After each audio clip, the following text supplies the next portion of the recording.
ప్రముఖ choreographer Johnny master ఎట్టకేలకు arrest అయ్యాడు. గోవాలో ఉన్న అతడిని హైదరాబాద్ ఎస్ఓటీ పోలీసులు అరెస్ట్ చేసి హైదరాబాద్కు తీసుకొచ్చారు. అనంతరం పోలీసులు రహస్య ప్రాంతంలో విచారణ చేపట్టారు. ఆ తర్వాత జానీని ఉప్పర్పల్లి కోర్టులో హాజరుపరిచారు. కేసు విచారణ చేపట్టిన కోర్టు అతనికి 14 రోజుల జ్యుడిషియల్ రిమాండ్ విధించింది. దీంతో పోలీసులు అతన్ని చంచల్గూడ జైలుకు తరలించారు.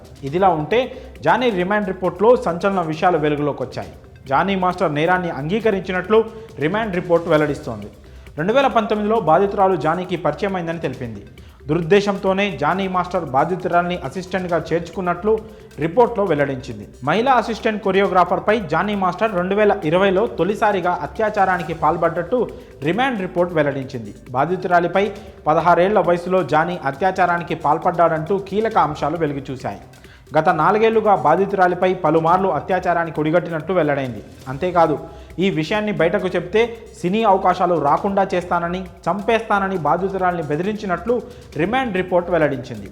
జానీ భార్య సుమలత కూడా బాధితురాల్ని బెదిరించినట్లు రిపోర్ట్ పేర్కొంది. జానీ మాస్టర్ నేరాన్ని అంగీకరించడంతో ఈ కేసు మరో మలుపు తిరిగినట్లయింది. ఇప్పటి వరకు నేను ఏ తప్పు చేయలేదంటూ బుకాయిస్తున్న జానీ పోలీసుల విచారణలో నేరాన్ని ఒప్పుకున్నాడు. మరోవైపు జానీ భార్య అతను ఏ తప్పు చేయలేదని కోర్టులో న్యాయం జరుగుతుందని భావిస్తున్నట్లు వెల్లడించింది. ఇదంతా కుట్రపూరితంగా చేస్తున్న వ్యవహారమే తప్ప జానీ తప్పు చేయలేదని స్పష్టం చేసింది.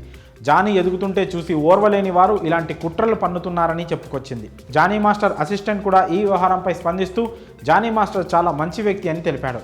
డాన్సర్స్కు సపోర్ట్ చేస్తుంటాడని, ఆపదలో అండగా ఉంటాడని వెల్లడించాడు.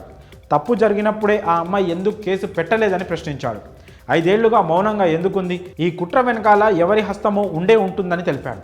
నిజానిజాలు ఏంటనేది కోర్టులో తేలుతుందని చెప్పాడు.